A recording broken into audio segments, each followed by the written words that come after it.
Shalom Bapak Ibu dan Saudara yang terkasih dalam Tuhan Yesus Kristus. Perkenalkan, saya Pendeta Boy Simon Booster yang melayani di GKI Gayung Sari, Surabaya. Saya senang sekali bisa berjumpa dengan Bapak Ibu dan Saudara sekalian di dalam program Sapa Gembala GKI. Saudara, renungan singkat pada saat ini saya ambilkan dari kitab Roma pasal 8 ayat 18 yang akan saya bacakan demikian. Sebab aku yakin bahwa penderitaan zaman sekarang ini tidak dapat dibandingkan dengan kemuliaan yang akan dinyatakan kepada kita. Saudara-saudara, munculnya virus corona semenjak minggu kedua bulan Maret tahun 2020 yang lalu begitu menggemparkan kehidupan kita.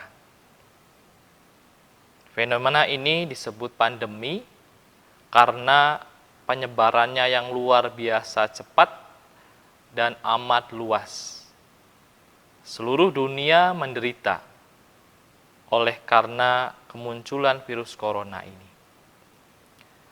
Penyebaran yang luar biasa cepat dan luas ini membuat dampaknya pun semakin kompleks di dalam kehidupan kita. Kehidupan kita menjadi terdisrupsi. Artinya, kehidupan kita yang biasa kita jalani sehari-hari, mau tidak mau harus mengalami perubahan di dalam cara hidup kita menjadi cara hidup yang baru.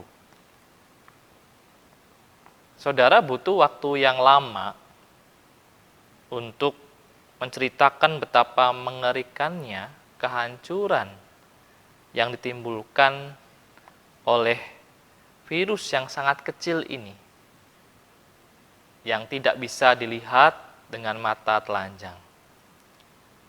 Paling mudah terlihat adalah saat ini kita menghabiskan banyak waktu di rumah.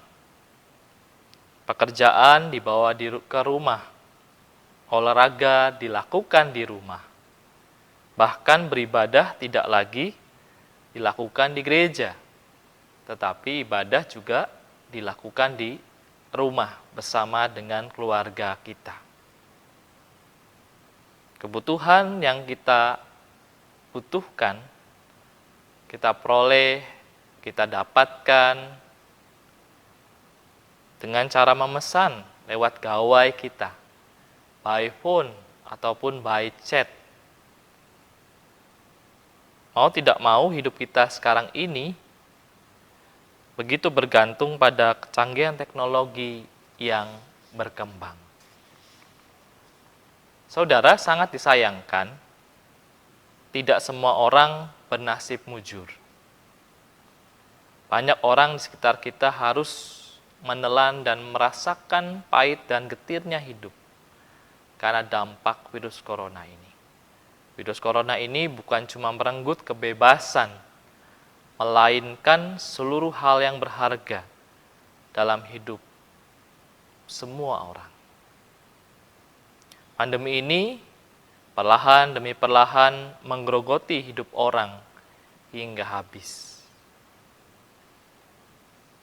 Namun yang pertama-tama yang mereka hancurkan adalah pengharapan.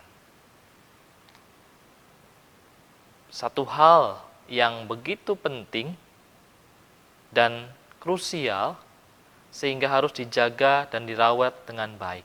Itulah pengharapan. Kehidupan tanpa pengharapan itu bukanlah kehidupan. Pengharapan, Bapak Ibu Saudara, berasal dari kata harap, yaitu tindakan memohon, meminta, menunggu agar sesuatu terjadi. Harapan adalah keinginan supaya sesuatu terjadi.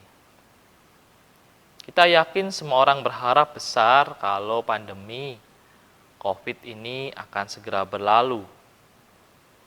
Dan harapan seperti ini sangatlah wajar.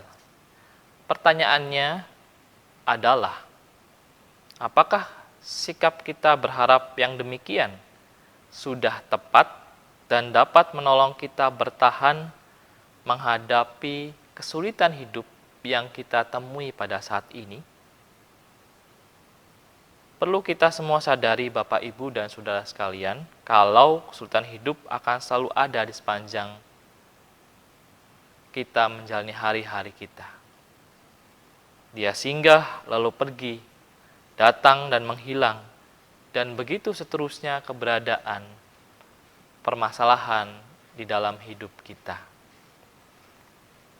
Paulus menuliskan surat penggembalaan bagi jemaat di kota Roma dalam rangka memberikan kekuatan dan agar jemaat di kota tersebut tetap mempunyai pengharapan hidup.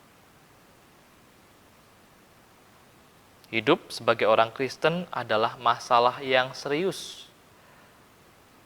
Ketika Paulus menulis surat penggembalaan itu, bagaimana tidak? Kota Roma adalah pusat pemerintahan, penguasa yang lalim dan menindas itu.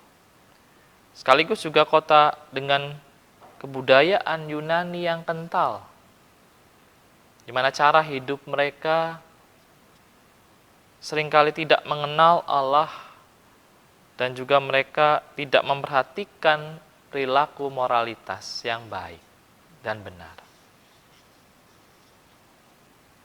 Orang-orang diwajibkan hanya menyembah kaisar, padahal orang Kristen menyembah Kristus, Yesus, Tuhan mereka. Jemaat di sana, di kota Roma, harus ekstra hati-hati dan bijaksana agar mereka tidak mati konyol. Pemberitaan karya Kristus di kota Roma, Bapak dan Ibu saudara sekalian, itu sebetulnya seperti sebuah misi yang sangat sulit untuk diselesaikan. Tetapi Paulus berhasil melakukannya. Tantangan di kota tersebut sangatlah membahayakan kehidupan orang percaya. Dalam situasi penuh tekanan ini, mereka dapat dengan mudah kehilangan pengharapan. Ikut Tuhan Yesus dianggap sebagai sebuah kebodohan dan tidak masuk akal. Godaan untuk meninggalkan iman dan ikut arus terhadap cara hidup masyarakat setempat justru menjadi sesuatu yang masuk akal, dan juga tidak sedikit dari jemaat yang pada akhirnya harus ikut arus dengan keadaan sekitar mereka. Maka relevanlah, Bapak Ibu, pengajaran yang disampaikan oleh Paulus kepada jemaat di Roma, yaitu tentang tuntunan Roh Kudus terhadap kehidupan jemaat. Satu-satunya cara untuk tetap kuat dan bertahan di tengah kesulitan adalah dengan mengandalkan tuntunan Roh Kudus. Sebab Roh Kudus telah memberi pengertian bagi segenap jemaat untuk mengerti perbuatan Tuhan yang senantiasa menyertai hidup anak-anaknya. Perkataan Paulus dalam surat Roma ingin memberikan pesan kalau setiap penderitaan memang tidak bisa dihindari. Kita pasti akan menghadapinya. Seberapapun kita melarikan diri dari penderitaan itu, kita pasti akan berjumpa kembali. Penderitaan tidak usah ditakuti secara berlebihan. Pernyataan Paulus dalam ayat ke-18, penderitaan sekarang ini tidak dapat dibandingkan dengan kemuliaan yang dinyatakan kepada kita, mengingatkan kepada kita. Penderitaan yang muncul dalam hidup ini, sekalipun sangat sulit untuk dihadapi, tetapi bisa kita atasi dan tidak melebihi kekuatan kita. Maka Paulus menghimbau agar jemaat tidak terjebak dalam sikap yang pesimis dalam hidup, melainkan selalu optimis di dalam iman dan pengharapan. Kemuliaan yang muncul dalam pernyataan Paulus tidak semata-mata mengarah kepada pengharapan akan kedatangan Tuhan Yesus di akhir zaman. Kemuliaan yang Paulus maksudkan di sini adalah kehadiran Tuhan di dalam setiap karya di tengah kehidupan kita melalui tuntunan Roh Kudus. Ya, Bapak, Ibu, dan Saudara sekalian, kita terkadang melupakan bahwa kemuliaan Tuhan dapat hadir dimanapun, kapanpun, dan dalam kondisi apapun. Kemuliaan Tuhan tidak dapat dihalangi, sama seperti matahari terbit. Tiada seorang pun yang mampu menghalangi terjadinya matahari terbit. Kemuliaan Tuhan juga tidak dapat pudar. Bahkan ketika situasi pandemi COVID-19 ini terjadi dan membawa dampak yang destruktif itu, kita yakini Roh Kudus terus bekerja secara kreatif. Secara optimis, saudara, kita mengamini perkembangan teknologi itu adalah karya Roh Kudus di tengah kehidupan manusia. Dalam realitanya, perkembangan teknologi dapat membawa dampak positif karena mempermudah komunikasi setiap orang. Munculnya media seperti Zoom, Google Meet, dan lain sebagainya justru menjembatani kebutuhan komunikasi saat kita harus saling menjaga jarak. Pengaruh pandemi menurut iman, haruslah kita memandang tidak selalu membawa kehancuran, melainkan juga kebangkitan. Pemberitaan Injil dapat dilakukan secara lebih luas melalui perkembangan teknologi yang ada. Tinggal bagaimana sikap kita yang mau ikut berpartisipasi dalam pemberitaan Injil tersebut ataukah tidak. Pendek kata, Bapak, Ibu, dan Saudara sekalian, pengharapan kita sebagai anak-anak Allah akan selalu ada.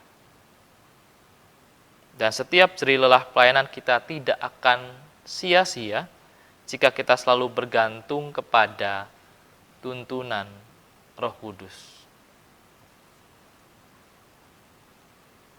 Kiranya rahmat dari Roh Kudus selalu membimbing kita dan menghadirkan pengharapan dalam kehidupan kita semua. Sampai berjumpa kembali, Bapak, Ibu, dan Saudara sekalian. Tuhan Yesus memberkati.